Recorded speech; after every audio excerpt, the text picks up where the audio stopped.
In this video, I want to answer a very common question I get by first-time SEO practitioners or people with a new website. They ask, is my site set up for SEO? This video is brought to you by EpiPies Academy. Usually, the answer is actually yes.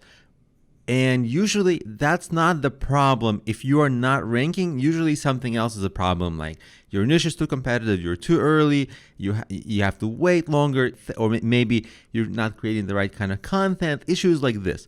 But in this video, I do want to go over when people ask me, like, is my website set up well for SEO? What does that mean to me? For me, the first thing that comes to mind is your website crawlable and indexable. There are additional issues like, are you creating good content? Those are more advanced, those are more complex. We'll cover that elsewhere. But the crawlability and indexability, I want to go over that with you. And of course, there's a tool for that. It's the Sitemap XML. In this course, in a different part of the course, I walk you through using screen sharing exactly how to set it up and exactly how to add it to Google Webmaster. So you should have no problem using the sitemap. But even the sitemap, how does it know which of your pages belong on your site? So let me show you. This is my blog. It's nothing special. It's on glowingstart.com. What I am trying to show you is, you see my recent posts, I can just click on them, right? So of course, from the home page, this post would be crawlable, no problem. But what about posts that I wrote years ago? Well, look at this. On the right side, what I want to show you is, see past posts?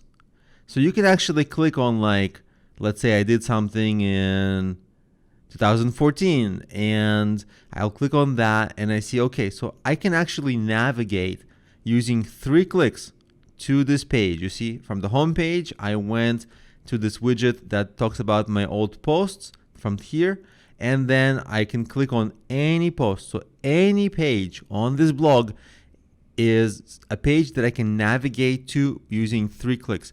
If I do that, then Google can do that. They can crawl the site just like you can click through the site. But if I had not had this widget in WordPress, this is called a widget, and I basically enabled my past posts to be shown on the right side. If I disabled this and this didn't show up, Google would have a much harder time. It would have to crawl all posts, all posts, all posts, and then it would disregard posts that it had to scroll like 20 pages deep or 30 pages deep. It would disregard those. It would say, oh, those are not important. And if I didn't have this link for old posts and I didn't have this navigation on the right side, then Google would have no way to crawl my website to get to the old posts. And then the answer to the question, is my website set up for SEO? The answer would be no, right? Because the pages would sort of die on their own. They wouldn't be linked throughout the page. So that's the first thing that I think of when I get this question. And it's really important to make sure, look at your site. Are you able to navigate everywhere? Usually on WordPress sites, it's taken care of for you in a lot of ways because WordPress knows to pre-build this, to build this in because it's so important.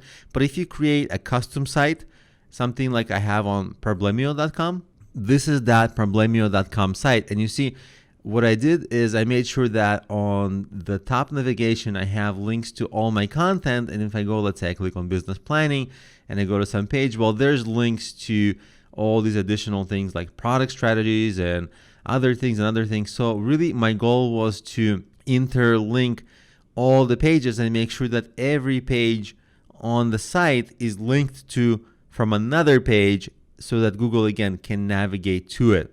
And a rule of thumb is, if a page is important for you to rank, if you're actively trying to rank a page and you're taking a lot of effort to do it, then it should be no more than 3 links deep, meaning it would be either on the home page, or if you click anywhere from the home page, let's say I click on coaching, then any of my sub-coaching pages should be somewhere I can click to from here, but not 4 or 5 or 6 pages deep, because that tells Google that those pages that are like 6 clicks deep on your page are not that important because they're buried so far deep in your site, and that's going to rank them lower. So just make sure that if you can navigate by clicking through every page, then Google can. And if you can't, then Google still probably can, but like they have other ways, but it's much harder, and that will be a problematic for ranking of those pages that you can't navigate to by clicking.